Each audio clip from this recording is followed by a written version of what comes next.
Hello guys, welcome back to our family. അപ്പം നമ്മുടെ പുതിയൊരു വ്ളോഗിലോട്ട് എല്ലാവർക്കും സ്വാഗതം പറ. കേട്ടല്ലോ, അച്ഛൻ വന്നിട്ടുണ്ട്, അവിടെ അനുവേട്ടൻ വന്നിട്ടുണ്ട്. ഇപ്പോൾ വേറെ ഒന്നുമില്ല, എനിക്ക് ഒന്ന് രണ്ട് ആവശ്യങ്ങളും കാര്യങ്ങളൊക്കെ ഉണ്ടായിരുന്നു. അപ്പോൾ അതിന് അനുവേട്ടൻ കൂടെ ഉണ്ടായിരുന്നു, അത്രയും നന്ദി എന്ന് വിചാരിച്ചു. അങ്ങനെ എന്താ പറയുക, പ്രശ്നങ്ങളും കാര്യങ്ങളെല്ലാം സോൾവ് ചെയ്തു, സംസാരിച്ച് തീർത്തു. ഇപ്പം ആ ഒരു ഇതിൽ വരെ നിൽക്കുന്നു, സംസാരിച്ച് തീർത്തിട്ടുണ്ട്. ഇപ്പോൾ ഓക്കെയാണ്. ഇപ്പം ഞാനും ഓക്കെയാണ്. എങ്കിലും എനിക്ക് കുറച്ച് ഹെൽത്ത് ഇഷ്യൂ കാര്യങ്ങളൊക്കെ ഉണ്ട്. അപ്പം അതിൻ്റെ ഒരു ഇതായിട്ട് ഇന്നലെയൊക്കെ ഹോസ്പിറ്റലിൽ പോയിട്ടുണ്ടായിരുന്നു. അപ്പോൾ ആ ഒരു ഇതുകൊണ്ട് ഞാൻ ഇവിടെ പെട്ടെന്ന് എൻ്റെ അടുത്തേക്ക് വന്നു. പിന്നെ വേറെ സ്ഥലത്ത് കോയമ്പത്തൂർ അവിടെയൊക്കെ പോയപ്പം എൻ്റെ ഇവിടേക്ക് അടുത്താണ്. അപ്പം അങ്ങനെ വന്നു. ഇപ്പോൾ ഇത് ഇവിടെ ഉണ്ട്, പിള്ളേരായിട്ട് കളിച്ചുകൊണ്ടിരിക്കുന്നുണ്ട്. അപ്പം ഇനി നമുക്ക് കുറച്ച് അനുവേട്ടൻ്റെ വിശേഷങ്ങളും കാര്യങ്ങളൊക്കെ ചോദിക്കാം. നന്ദുമ്മ ഹായ് പറ. അപ്പോൾ ഇപ്പോൾ ഹോസ്പിറ്റലിൽ വന്ന് ഇരുന്നിട്ടുള്ളൂ കേട്ടോ. അപ്പോൾ എന്തായാലും ഇനി അനുവേട്ടൻ വരട്ടെ. പിള്ളേരിതാ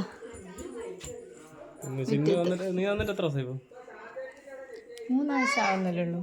3 ആഴ്ച ആയില്ല.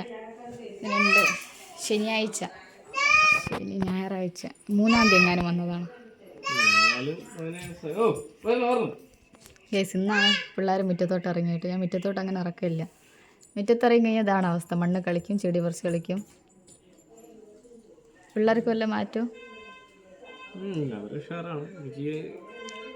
എനിക്ക് അവരെവിടെ നിന്നാലും ഇച്ചിരി ഉഷാറായിട്ട് നിൽക്കണം എന്നൊക്കെ ആഗ്രഹമുള്ളൂ. പിന്നെ അവിടെ നിൽക്കുമ്പം എൻ്റെ ജോലിയും ഇപ്പോൾ എനിക്ക് ഒരു പരിധി കൂടുതൽ അവരുടെ അടുത്ത് നിൽക്കാൻ പറ്റില്ല, ഫ്രീ ടൈമിൽ നിൽക്കാൻ പറ്റില്ല. കാരണം എങ്ങനെയെങ്കിലും അവിടെ വന്ന്, കാരണം എങ്ങനെ പോയാലും അവിടെ ഒരു 3 മാസമെങ്കിലും ആവും ഷോപ്പൊക്കെ ഒന്ന് ക്ലിയർ ആവാൻ വേണ്ടിയിട്ട്. കാരണം സ്റ്റോക്കെല്ലാം, ഒന്നാമത്തെ കാര്യം, നമുക്ക് ഒരു കസ്റ്റമർ വന്നു കഴിഞ്ഞാൽ ഏത് നമ്മുടെ മെനു കാർഡിലുള്ള, നമ്മുടെ കയ്യിൽ ആൾറെഡി മെനു കാർഡിനുള്ളതിനേക്കാളും കൂടുതൽ സാധനങ്ങളുണ്ട്. പക്ഷേ മെനു കാർഡ് ഇതാ പറഞ്ഞു മെനു കാർഡിലുള്ളത് തന്നെ നമ്മൾ ഇപ്പം കംപ്ലീറ്റ് ആവും. ഒരു 2-3 ഡേയ്സിനുള്ളിൽ ബാക്കി പ്രോഡക്റ്റുകൾ വരുമ്പോൾ അവരെ വാഫിൾസിൻ്റെ എല്ലാ പ്രോഡക്റ്റുകളും കൊടുക്കാൻ പറ്റും.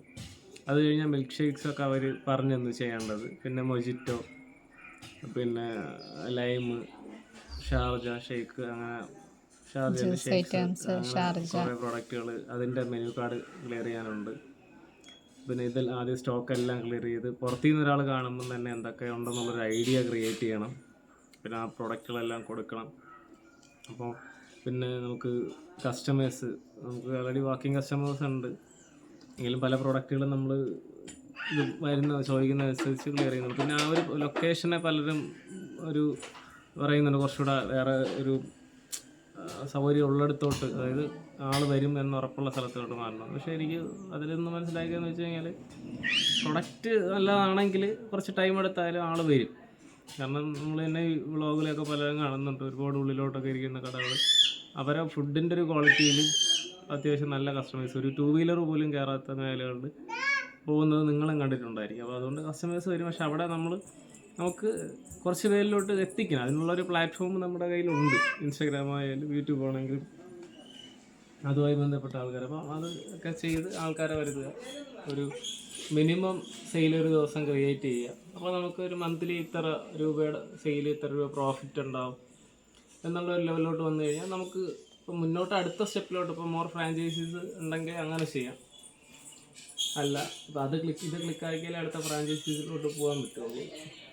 അപ്പോൾ അതൊക്കെ ആകുമ്പോഴേക്ക് അങ്ങനെ പോവാം. ഇല്ലെങ്കിൽ ആ ഒരു ഷോപ്പ് മാത്രമായിട്ട് മുന്നോട്ട് പോയി, പിന്നെ അപ്പോൾ നമുക്ക് ഇൻകം ഇത്ര ലെവലേ ഉണ്ടാവുള്ളൂ. എന്നിട്ട് ഫാമിലി കാര്യങ്ങളോട്ട് ഇൻവോൾവ്. അപ്പോൾ എൻ്റെ ഒരു ആഗ്രഹം എന്ന് വെച്ച് കഴിഞ്ഞാൽ കുറച്ചുകൂടെ അടിപൊളിയാക്കണം. ആ ഒരു ഫ്രാഞ്ചൈസി അടിപൊളിയാക്കിയിട്ട് മുന്നോട്ട് തന്നെ അടുത്തൊരു സംരംഭം തുടങ്ങി ഒരു മാക്സിമം ഒരു 2 to 3 വർഷത്തിനകത്ത് നല്ലൊരു ബിസിനസ് ഡെവലപ്പ് ചെയ്ത് വെച്ച് കഴിഞ്ഞാൽ പിന്നെ നമുക്ക് അതങ്ങനെ റണ്ണായി പോയിക്കോളാം. നമുക്ക് ഒരിടത്തിരുന്നെല്ലാം വർക്ക് ചെയ്താൽ മതി. അല്ലെങ്കിൽ ആ ഒരു ഷോപ്പ് മാത്രം ഫോക്കസ്ഡായിട്ട് അതിൽ നിന്ന് കിട്ടുന്നൊരു ഇൻകം വെച്ചിട്ട് മുന്നോട്ട് പോവുക. അങ്ങനെ ഒരുപാട് ഓപ്ഷൻസ് ഉണ്ട്. അപ്പോൾ ഇപ്പോഴത്തെ ഇതിൽ അവരിവിടെയാണ് നിൽക്കുന്നത്. ഇവിടെ ഓക്കെയാണ്, അവരിവിടെ നിൽക്കട്ടെ. പക്ഷേ പെട്ടെന്നൊക്കെ കാണണമെന്നൊക്കെ തോന്നുമ്പോൾ വരാനുള്ളൊരു ദൂരപരിധി കാര്യങ്ങളൊക്കെ ഉണ്ട്.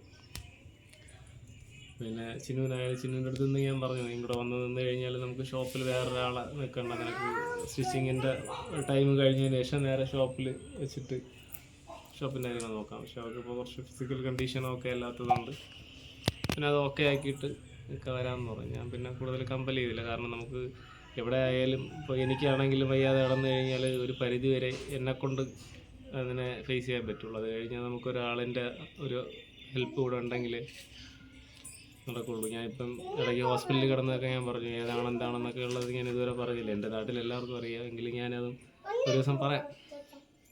അപ്പോൾ പിന്നെ അവരെന്തായാലും ഇവിടെ നിൽക്കട്ടെ കുറച്ച് ദിവസം.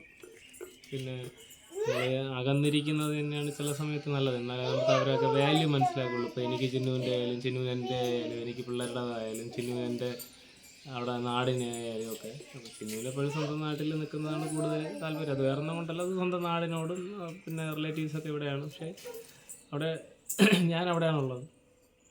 അപ്പോൾ എൻ്റെ അടുത്ത് ചോദിച്ചാൽ എനിക്ക് എൻ്റെ നാട്ടിൽ നിൽക്കാനാണ് ഇഷ്ടം. പക്ഷേ ഇവരെ കൊണ്ടുപോകുമ്പോൾ അവരെ നോക്കാൻ ആരുമില്ലെന്നുള്ളൊരു കാര്യം കൊണ്ട് പിന്നെ ഇവിടെ നിൽക്കട്ടെ എന്നുള്ളൊരു ഇതാണ്. ഇനി ഏറി വന്ന ഒരു 15 ദിവസമേ ഇവിടെ ഉണ്ടാകത്തുള്ളൂ.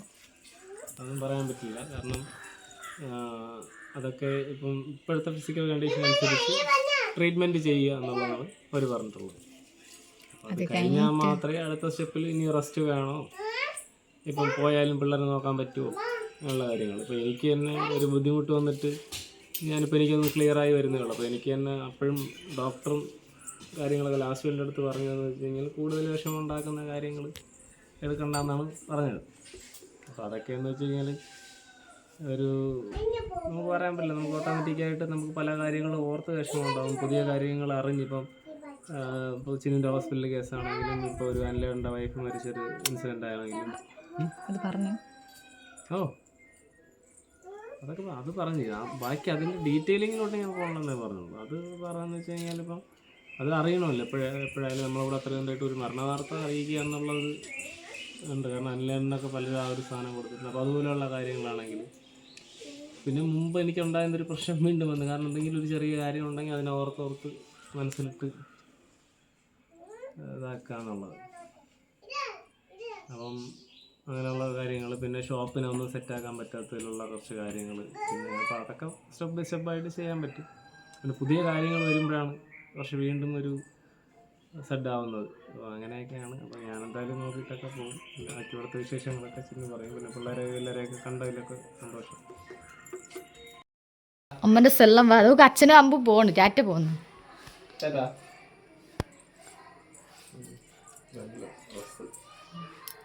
ഉറങ്ങി എണീറ്റ് കേട്ടോ. ഉറങ്ങി എണീറ്റ് അതാ വരുന്നു. വികൃതി പറഞ്ഞാൽ വികൃതിയാണ് ഇവള്. എന്ത് തന്തോ നിങ്ങൾ ഇയർബഡ്സ് കിട്ടിയോ? അത് അവളുള്ളതുകൊണ്ട് അടിക്കുന്ന അവളെ. അമ്പൂ അമ്പൂന്നേ വിളിക്കുള്ളൂ, ചേച്ചി ഇതൊന്നും വിളിക്കൂല. ആരമ്പൂ? കാട്ടുന്നവർക്ക് കളിക്കുന്ന കളി. കട്ടെടുത്തേ ഗൈസ്. അങ്ങനെ നമ്മൾ ചായ എല്ലാം കുടിച്ച് കോവിലൊക്കെ ഒന്ന് പോയി വന്ന് അനുവേട്ടത് ഇനി ഇവിടെ നിന്ന് ഇറങ്ങാൻ വേണ്ടി നിൽക്കുകയാണ്. ഞാൻ ഇറങ്ങുകയാണ്. ഞാൻ ഇറങ്ങിയതാണ്. അപ്പോൾ ചിന്നു പറഞ്ഞ് അവളെ അച്ഛനെ കൂടെ വന്നിട്ട് പോകാമെന്ന് പറഞ്ഞു. അങ്ങനെ നിൽക്കുകയാണ്. ഞാൻ ഇന്ന് നൈറ്റ് പോകാമെന്ന് വിചാരിച്ചപ്പോൾ നൈറ്റ് ട്രെയിനിൽ എനിക്ക് 2 ദിവസമായിട്ട് നൈറ്റ് ട്രെയിനിൽ ട്രാവൽ ചെയ്ത് ഉറക്കം, പിന്നെ ബാക്ക് പെയിൻ്റെ ഒരു ഇഷ്യൂ ഒക്കെ കൊണ്ട് പിന്നെ വിചാരിച്ചു നൈറ്റ് പോയി ബുദ്ധിമുട്ടായ കാലം ഇവിടെ നിന്ന് അമ്മച്ചൻ്റെ വീട്ടിൽ പോയി നിന്നിട്ട് കുറച്ച് കഴിയുമ്പോൾ പോകും. അമ്മച്ചൻ്റെ വീട്ടിൽ പോയി നിന്നിട്ട് കാരണം കൊണ്ടല്ല, അവിടെ നിന്നാകുമ്പോൾ അടുത്തായതുകൊണ്ട്. അതല്ല മാമൻ്റെ വണ്ടി എടുത്തിട്ടാണ് പോകുന്നത്. അപ്പോൾ അതുകൊണ്ട് അവിടെ പോയി നിന്നിട്ട് നാളെ രാവിലെ അവിടെ നിന്ന് ട്രെയിന് കയറി വീട്ടിലോട്ട്. അപ്പോൾ ഡേ ടൈം ആകുമ്പോൾ രാവിലെ ഒരു ഓഫീസ് ടൈമൊക്കെ കഴിഞ്ഞാൽ വസിട്ട് പോടാ, ഓഫീസിലെ തിരക്കൊക്കെ കഴിഞ്ഞ് വാ, കുറച്ച് ഫ്രീ ആയിരിക്കും വാ. അപ്പോൾ അങ്ങനെ തന്നെ നാളെ രാവിലെ പോകാൻ വിചാരിച്ചു. എന്നിട്ടും അമ്പൂവിനെ കൊണ്ടുപോകാമെന്നൊരു ചെറിയ പ്ലാൻ ഉണ്ടായിരുന്നു. പിന്നെ വേണ്ടാന്ന് വെച്ചു. അവിടെ നിൽക്കട്ടെ, കാരണം എനിക്ക് ഇനി ഇടയ്ക്കിടയ്ക്ക് വരുന്നത് പിന്നെ അത് അവൾക്കൊരു ബുദ്ധിമുട്ട്. അങ്ങനെയൊക്കെയാണ് പിന്നെ ചെയ്തത്. ഇതിനിടയ്ക്ക് 1-2 ഇപ്പം ചിന്നും കൂടെ ഇരിക്കൊണ്ട് പറയും. ഞാനല്ലാതെ എൻ്റെ വീഡിയോയിൽ പറയുമ്പോൾ എന്നെ കളിക്കുന്നത്. ഞാൻ ഒരു ദിവസം അവിടെ നിന്ന് ചിന്നുവിനെ വിളിച്ചിരുന്നു. ചിന്നുവിനെ വിളിച്ചപ്പോൾ ചിന്നു ഭയങ്കര കോൺഗ്രേറ്റ് ചെയ്തു.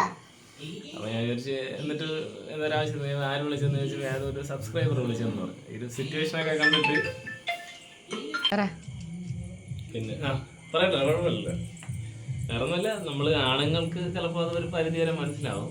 നമ്മുടെ വ്യൂസിൽ ഒരു നല്ലൊരു ശതമാനം ഗേൾസ് ആണെങ്കിൽ ഞാൻ എൻ്റെ അടുത്ത് ഒരാൾ പറഞ്ഞൊരു കാര്യമാണ്. അന്ന് ഞാൻ വിളിച്ചപ്പോഴേക്കും ഇങ്ങനെ ആൾക്കാരെ വിളിച്ച് ആശ്വസിപ്പിക്കുകയാണ്. അത് പെൺകുട്ടികൾ ആരാണെന്ന് തോന്നുന്നു, ചേച്ചി ഇവിടെ അടുത്തുള്ള ചേച്ചി. അപ്പം അല്ലാതെ പലരെയും സിനുവിൻ്റെ നമ്പറില്ലാത്തതുകൊണ്ട് തന്നെ ഇൻസ്റ്റാഗ്രാമിലൊക്കെ ആശ്വസിപ്പിക്കുന്നുണ്ട്. നല്ല കാര്യം. എനിക്ക് ആകെ വന്ന ഒരു കോളാണ് വന്നത്. ഒരു ചേച്ചി എൻ്റെ ആൾറെഡി ഉണ്ടായിരുന്നു. ചേച്ചി എൻ്റെ നമ്പറൊക്കെ ആണെങ്കിൽ ഒരുപാട് പേര് വിളിക്കായിരുന്നത്. നന്ദിയുണ്ട്, വേണ്ട കുഴപ്പമില്ല. വിളിച്ചിട്ട് ഇങ്ങനെ കാര്യങ്ങളൊക്കെ പറഞ്ഞു. അപ്പം ഞാൻ ഉണ്ടായതിൽ യൂട്യൂബിൽ പറയാത്ത കുറേ കാര്യങ്ങൾ ഞാൻ പറഞ്ഞു. പിന്നെ അവർക്കൊന്നും പറയാനില്ല. ശരി, ഞാൻ പറഞ്ഞു ശരി, ഞാൻ ആശ്വസിപ്പിക്കാനായാലൊന്നും കാര്യമില്ല. അനുഭവിക്കുന്നവർക്ക് അതിൻ്റെയൊക്കെ ബുദ്ധിമുട്ടറിയുള്ളൂ. പിന്നെ ഞാൻ ചേച്ചിയെടുത്ത് ഒരു കാര്യം പറഞ്ഞു. അത് എൻ്റെ അടുത്ത് വേറെ ആൾ പറഞ്ഞു. കാരണം വേറെ ഒന്നുമില്ല, റോഡിൽ ഒരു ആക്സിഡൻറ്റ്, ഒരു പെൺകുട്ടി ഒരു 2 വീലർ ഓടിച്ചുകൊണ്ട് വരികയാണ്. ഓടിച്ചുകൊണ്ട് വരുമ്പോൾ വേറൊരാളിൻ്റെ ദേഹത്ത് ആ പെൺകുട്ടിയുടെ തെറ്റായിട്ട് തന്നെ പോയി ഇടിച്ചു കഴിഞ്ഞ് മറിഞ്ഞ് വീണ് കഴിഞ്ഞാൽ, അല്ലെങ്കിൽ എങ്ങനെയെങ്കിലും പെൺകുട്ടി മറിഞ്ഞ് വീണ് കഴിഞ്ഞാൽ അവരെ എടുക്കാൻ വേണ്ടിയിട്ട് 4 സൈഡിൽ നിന്ന് ആൾക്കാർ എടുത്ത് ബസ്സിൽ കൊണ്ടുവരും, വെള്ളം കൊടുക്കാനും അതിന് ഇതിനായിട്ടൊക്കെ. അതേസമയം ഒരു ആൺകുട്ടിയാണ്, അവൻ്റേതായ അതിന് തെറ്റല്ലാതെ വന്ന് വീണാലും പറയും അവൻ ചത്തില്ലെന്ന് ചെയ്യും. അതാണ് ചില സമയത്തുള്ള ഒരു രീതികളാണ്. ചിന്നുവിന് അങ്ങനെ ഒരുപാട് പേര് ഇത് സപ്പോർട്ട് ചെയ്യുന്നതല്ല. പിന്നെ ഒരു വേർതിരിവ് എനിക്ക് പലപ്പോഴും ഫീൽ ചെയ്തിട്ടുണ്ട്. കാരണം ഒരു കുടുംബത്തെ സംബന്ധിച്ച് പിന്നെ അതിൻ്റെ ഒരു ഇപ്പോൾ ഒരു പെൺകുട്ടി എന്ന് പറയുമ്പോൾ അവർക്ക് അവരുടേതായ ഒരുപാട് കാര്യങ്ങളുണ്ട്. വീട്ടിലെ കാര്യങ്ങൾ നോക്കണം, കുട്ടികളുടെ കാര്യങ്ങൾ നോക്കണം, അവരുടേതായ കുറേ പ്രഷറും ഒരു സർക്കിളിൽ നിന്ന് പുറത്തോട്ട് പോകാൻ പറ്റാത്ത ഒരു കൺജസ്റ്റഡ് ആയിട്ടുള്ള കുറച്ച് കാര്യങ്ങൾ, അങ്ങനെ കുറേ കാര്യങ്ങൾ അവരെ സൈഡ്. ഇപ്പോൾ ഒരു ആണിനെ സംബന്ധിച്ചിട്ടാണെങ്കിൽ ജോലിയുടെ കാര്യം, ഒരു ഫിനാൻഷ്യലി നമുക്ക് എവിടെയെങ്കിലും കൊണ്ട് എത്തിക്കാൻ പറ്റില്ലെങ്കിൽ അത് കുട്ടിയെ അതിന് ഹോസ്പിറ്റലിൽ ചിലവ്, അതിന് എവിടെ എത്താൻ പറ്റില്ല. ഇതിനിടയ്ക്ക് കുടുംബങ്ങൾ തമ്മിലുള്ള പ്രശ്നം, അമ്മ അച്ഛൻ ഫാമിലി ഫ്രണ്ട്സ്, അങ്ങനെ കുറേ കാര്യങ്ങൾ, ഇതെല്ലാം കൂടെ അനുഭവിക്കുന്ന ഒരാളും കൂടെയാണ് ഈ അച്ഛന്മാർ ഒരു കുടുംബത്തിൽ. അപ്പോൾ അതിൽ ഒരു പരിധി കൂടുതൽ നാട്ടുകാരുടെ ഉപദ്രവം കൂടെ എനിക്ക് വന്നതുകൊണ്ടാണ് എനിക്ക് ഈ ഒരു അവസ്ഥയിലോട്ട് വന്നത്. സത്യം പറഞ്ഞാൽ നമ്മുടെ പ്രശ്നങ്ങൾ ഞാൻ എൻ്റെ ചാനലും പറഞ്ഞ കാര്യമാണ്. നമ്മൾ കുടുംബത്തിൽ ചർച്ച ചെയ്യപ്പെടേണ്ട കുറേ കാര്യങ്ങൾ നമ്മുടെ ആ ഒരു മേഖലയിലെ സമൂഹത്തിൽ നമ്മുടെ കുടുംബത്തിലുള്ള പലരും പോയി ചർച്ച ചെയ്താണ് ഈ പ്രശ്നം ഇത്രയും ഇതായെന്നാണ് എനിക്ക് പലപ്പോഴും തോന്നിയിട്ടുള്ളത്. അങ്ങനെയൊക്കെയാണ് കാര്യങ്ങൾ. അപ്പോൾ അത് വേറെ എനിക്ക് കണ്ടപ്പോൾ ഒരു വിഷമം തോന്നി. എൻ്റെ കാര്യത്തിൽ മാത്രമല്ല, പല കാര്യത്തിലും ഫീലായി. വിളിച്ച് നിർത്താൻ വേണ്ടിയിട്ട് ആഗ്രഹിക്കുന്ന ഒരു കുറവും, എങ്ങനെയെങ്കിലും അടിച്ചു പിരിഞ്ഞ് പോയി കട്ടായിക്കൂടെ അങ്ങനെയാണ്. ഇപ്പൊ ചിന്നുവിനെ തന്നെ ഒരു സമയത്ത് ഒരുപാട് നെഗറ്റീവ്സ് ഒക്കെ വന്നിരുന്നതായിട്ട് ചിന്നുവിന് അറിയാം. അതൊക്കെ മാറി ഇപ്പൊ എനിക്ക് കുഴപ്പമൊന്നുമില്ല. അപ്പോഴും ഞാൻ ചിന്തിക്കുന്നത്, അപ്പോഴും ഞാൻ രണ്ടുപേരെ ഒരുപോലെ ഒന്ന് പറഞ്ഞിരുന്നെങ്കിൽ നന്നായിരുന്നു എന്നൊക്കെയാണ് നമ്മൾ ചിന്തിക്കുന്നത്. ഞാൻ എടുക്കാൻ വേണ്ടിട്ട് അങ്ങനെയൊക്കെയാണ് കാര്യം. അപ്പൊ ഞാൻ എന്തായാലും ചിന്ത അച്ഛൻ വന്നിട്ട് ഇറങ്ങും. എൻ്റെ എല്ലാ തേടി കഴിഞ്ഞിരിക്കുന്നു. പിന്നെ എന്തായാലും പറഞ്ഞ പോലെ ചാനലിൽ നമ്മൾ തല അഡ്ജസ്റ്റ് ചെയ്ത് വീഡിയോ ഇടും. അപ്പം അങ്ങനെ പോട്ടെ. ഞാൻ എന്നിട്ട് ഇവിടെ വന്നപ്പോൾ ഞാൻ കുറേ പ്രതീക്ഷയായിട്ടൊക്കെയാണ് വന്നത്. പക്ഷേ അതുപോലെയൊന്നും നടന്നില്ല. കുഴപ്പമില്ല. അപ്പം കുറച്ച് കഴിഞ്ഞിട്ട് ഇറങ്ങാം. എന്നിട്ട് ഒരു ചിന്നു അങ്ങനെയാണോ റെസ്റ്റൊക്കെ കഴിഞ്ഞിട്ട് നോക്കിയിട്ട് ഇറങ്ങട്ടെ. ഇല്ലേ ചിന്നു?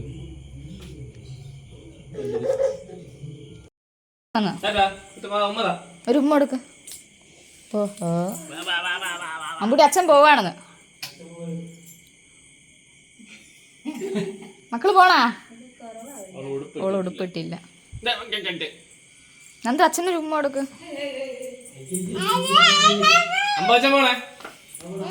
ടാറ്റ പറ അച്ഛനോട്.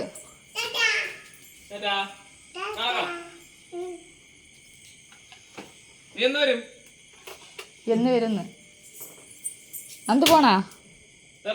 എന്നാ പോ അച്ഛൻ്റെ കൂടെ പോ. ഞാൻ വരുന്നില്ല. അയ്യോ വേണ്ട വേണ്ട വേണ്ട വേണ്ട വേണ്ട. അതെന്തോ പെൻസിൽ എന്തോ ഉണ്ട്. പെൻസിൽ എടുക്കാൻ അതിൻ്റെ ഉള്ളിൽ. Helmet helmet.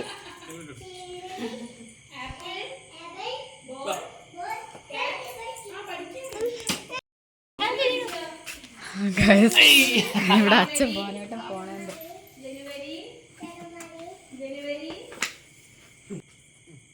ടാറ്റാ. ഇതോ കമ്പട്ടി തക്കോട് പോണ്.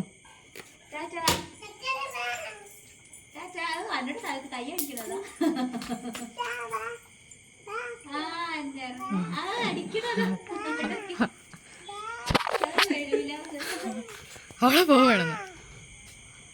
അവളതാ വരുന്നില്ല ആരുടെ കൈ കേട്ടിന്.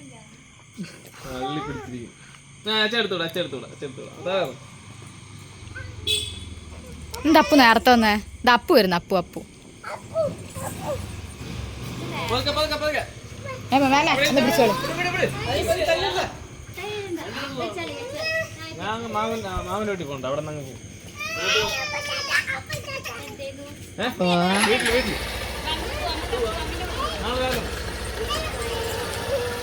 ഹെൽമെറ്റ്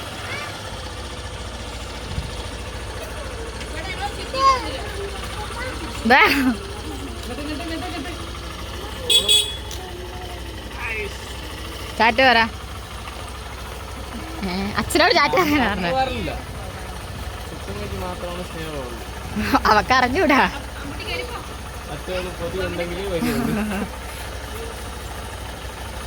അത് പപ്പുന്റെ കൂടെ.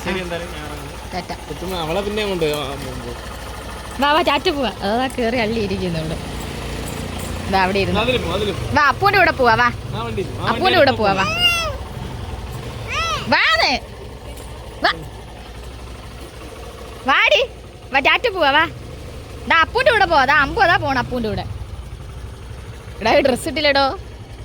വാ അമ്പൂന്റെ കൂടെ പോവാ. വാ വാ മക്കള് വാ. അപ്പു എടുത്തടാ. അപ്പു ആ വണ്ടി ഓഫ് ചെയ്താ. ആ വണ്ടി ഓഫ് ചെയ്താ.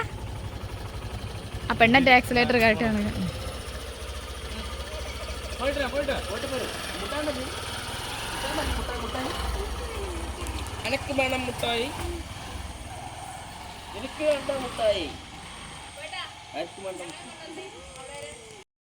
ഗൈസ്, അപ്പോൾ അനുവേട്ടൻ പോയത് വേറൊന്നും ഉണ്ടല്ല. മെയിനായിട്ട് മാമൻ്റെ ബൈക്ക് എടുത്തിട്ടാണ് അനുവേട്ടൻ വന്നത്. അതുപോലെ തന്നെ ഡ്രസ്സ് ബാഗ് എല്ലാതും അവിടെയാണ് വെച്ചത്. അതുകൊണ്ടാണ് മെയിനായിട്ട് അനുവേട്ടൻ വന്ന് പോയത്. അതായത് നേരിട്ട് ഹോസ്പിറ്റലിലോട്ടാണ് വന്നത്. ഹോസ്പിറ്റലിൽ വന്നിട്ട് നേരെ ഇവിടെ പിള്ളേരെ കണ്ട്